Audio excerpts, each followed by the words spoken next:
नमस्कार, मैं हूं श्वेता। फटाफट 30 खबरों में आपका स्वागत है। खबरों की ओर बढ़ने से पहले आपके शहर से हमारा बुलेटिन देख रहे हैं, हमें कमेंट करके जरूर बताएं, जिसके बाद आपका नाम हमारे बुलेटिन के अंत में दिखाया जाएगा। चलिए अब जानते हैं देश प्रदेश की प्रमुख खबरें। विदेश मंत्री एस जयशंकर ने बताया कि जंग के दौरान ईरान से सीधे संपर्क मुश्किल होने पर भारत ने ईरानी युद्धपोत को कोची में डॉक करने की अनुमति दी। इसके लिए तेहरान ने भारत का धन्यवाद किया। भारत ने ईरान में छात्रों और व्यापारियों की सुरक्षित वापसी सुनिश्चित की, शांति और कूटनीति का समर्थन किया। सोमवार को अमेरिकी डॉलर के मुकाबले रुपया रिकॉर्ड निचले स्तर पर 92.52 तक गिर गया है। कच्चे तेल की बढ़ती कीमतों और मिडिल ईस्ट तनाव ने डॉलर की मांग बढ़ा दी है। इससे महंगाई बढ़ने की संभावना है। पेट्रोल डीजल महंगे होंगे और आम आदमी पर आर्थिक बोझ बढ़ सकता है। ग्रामीण विकास मंत्रालय ने वीवीजी रामजी के लिए लोगो डिजाइन प्रतियोगिता शुरू की है। माईजीओवी पोर्टल पर चल रही इस प्रतियोगिता में रोजगार, आजीविका और समावेशी ग्रामीण विकास को दर्शाने वाले डिजाइन आमंत्रित किए गए। विजेता को 50,000 रुपए नगद पुरस्कार मिलेगा। अंतिम तिथि 20 मार्च है।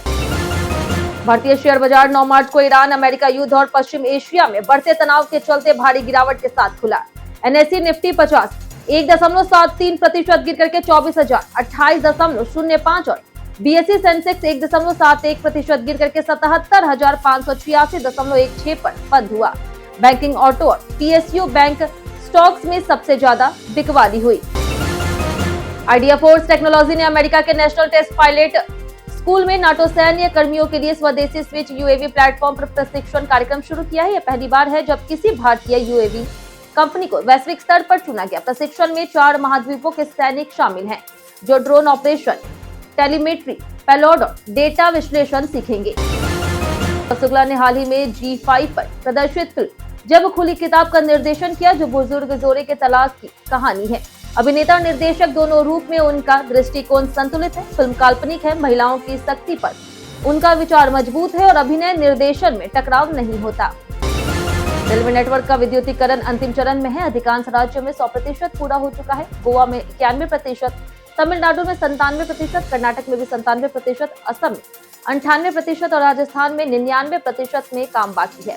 तकनीकी, भूगोल और प्रशासनिक कारणों से देरी हुई। पूर्ण विद्युतीकरण से ईंधन बचत और पर्यावरण लाभ होंगे। आदित्य धर की फिल्म धुरंधर द रिवेंज ने रिलीज से पहले ही प्रीमियर शो से 12.29 करोड़ रुपए कमा करके नया रिकॉर्ड बनाया। 2.06 लाख टिकट बिक चुके हैं। हिंदी वर्जन ने सबसे ज्यादा कमाई की है, जबकि तमिल डब भी अच्छा प्रदर्शन कर रहा।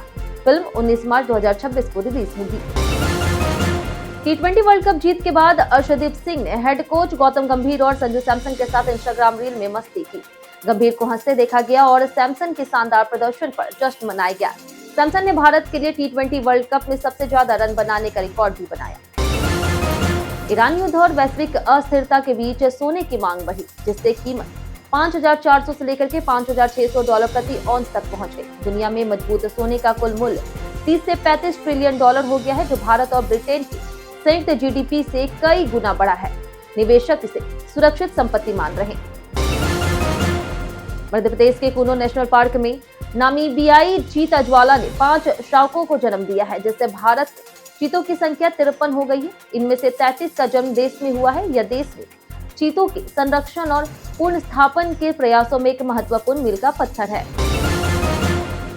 आईआईटी रुड़की ने जेईई एडवांस 2026 की परीक्षा 17 मई को आयोजित करने की घोषणा की है। भारतीय उम्मीदवार 23 अप्रैल से 2 मई तक आवेदन कर सकते हैं, जबकि विदेशी उम्मीदवार 6 अप्रैल से रजिस्ट्रेशन कर पाएंगे। एडमिट कार्ड 11 मई से डाउनलोड होगा। परीक्षा 2 शिफ्टों में होगी। उत्तराखंड की चारधाम यात्रा 2026 के लिए ऑनलाइन और ऑफलाइन पंजीकरण शुरू हो गया है। यात्रा 19 अप्रैल से गंगोत्री और यमुनोत्री के कपाट खुलने के साथ शुरू होगी। केदारनाथ 22 अप्रैल और बद्रीनाथ 23 अप्रैल को खुलेगा। वहीं पंजीकरण कार्ड यात्रा में अनिवार्य है। श्रद्धालुओं की संख्या सीमित करने पर व्यापारियों में असंतोष है। दिल्ली से मैनचेस्टर जा रही इंडिगो फ्लाइट 6E33 एथियोपिया की सीमा के पास यू टर्न लेकर के वापस दिल्ली लौट आई। एयरलाइन ने बताया कि मिडिल ईस्ट में बदलती स्थिति और हवाई क्षेत्र पर प्रतिबंधों के कारण यह निर्णय लिया गया। यात्री और चालक दल की सुरक्षा को सर्वोपरि रखा गया। एनसीबी ने टीम कल्कि नामक डार्कनेट ड्रग तस्करी नेटवर्क का भंडाफोड़ किया है। जनवरी 2025 से देश भर में 1000 प्लस ड्रग पार्सल भेजे गए हैं। जब्त मादक पदार्थों में LSD, MDMA, चरस और एम्फेटामिन शामिल है। 3 महीने की निगरानी के बाद अनुराग ठाकुर और विकास राठी को गिरफ्तार किया गया। ईरान युद्ध के चलते भारत का कृषि निर्यात प्रभावित हो रहा। चावल, मांस, फल सब्जी, डेयरी और प्रोसेस्ड फूड पश्चिम एशिया की ओर जाते समय रास्ते में लौट रहे। युद्ध से 20% निर्यात प्रभावित है। अन्य वैकल्पिक बाजार खोलने की जरूरत है। वहीं सरकार और व्यापार संगठन मदद कर रहे हैं। केंद्र सरकार ने होर्मुज स्ट्रेट बंद और समुद्री रुकावटों के कारण वापस लौटे भारतीय निर्यात कार्गो के लिए सीमा शुल्क प्रक्रियाओं में आसान व्यवस्था लागू की है। 15 दिन तक कंटेनरों को बिल ऑफ एंट्री बिना दाखिल किए उतारा जा सकेगा। शिपिंग बिल रद्द करने का विकल्प भी है। T20 वर्ल्ड कप 2026 में भारत ने न्यूजीलैंड को हरा करके तीसरी बार खिताब जीता है। पाकिस्तान के पूर्व खिलाड़ियों शहीद अफरीदी, शोएब अख्तर, मोहम्मद हफीज और आमिर ने टीम इंडिया की जीत की तारीफ की। मोहम्मद आमिर ने माना कि भारत ने उनकी भविष्यवाणी को गलत साबित किया। भारतीय शेयर बाजार में भारी गिरावट के बीच अडानी इंटरप्राइजेज ने चेन्नई रोड इंफ्रास्ट्रक्चर के कोर टोलवेज लिमिटेड नाम से नई पूरी मालिकाना हक वाली सब्सिडियरी कंपनी बनाई है। यह company Chennai outer ring road project के टोलिंग ऑपरेशन और मेंटेनेंस गतिविधियों में शामिल होगी।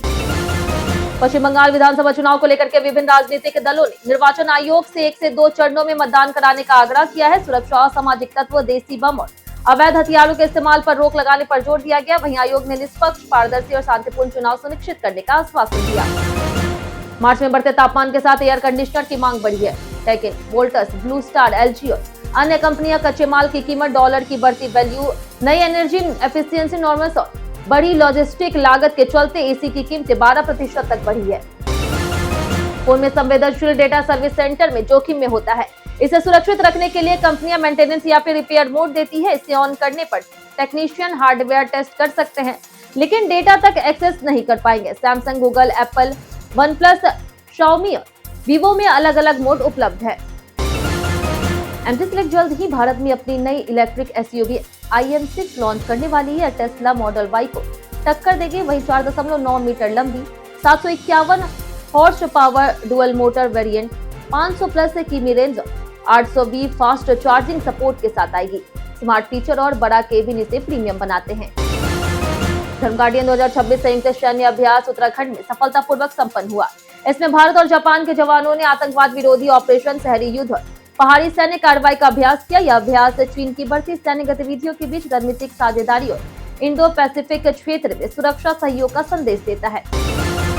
भारतीय वायुसेना के 74 जगुआर लड़ाकू विमानों को अपग्रेड करने के लिए घरेलू कंपनियों से टेंडर आमंत्रित किए गए। अपग्रेड में NG-CCM मिसाइल और हेलमेट माउंटेड डिस्प्ले सिस्टम शामिल होगा।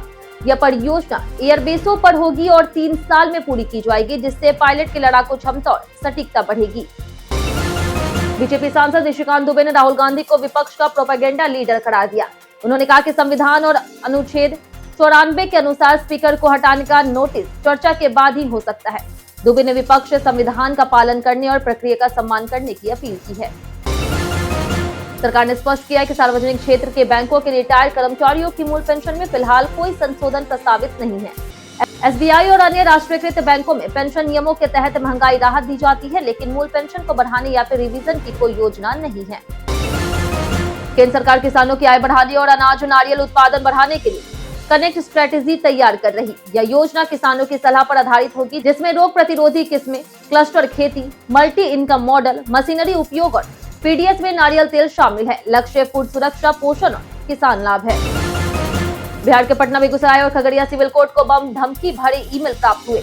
पटना में यह तीसरी बार है। कोर्ट परिसर खाली कराया गया और सुरक्षा बढ़ा दी गई। पुलिस डॉग स्क्वाड और बम निरोधक दस्ते ने पूरे इलाके में सर्च ऑपरेशन शुरू किया।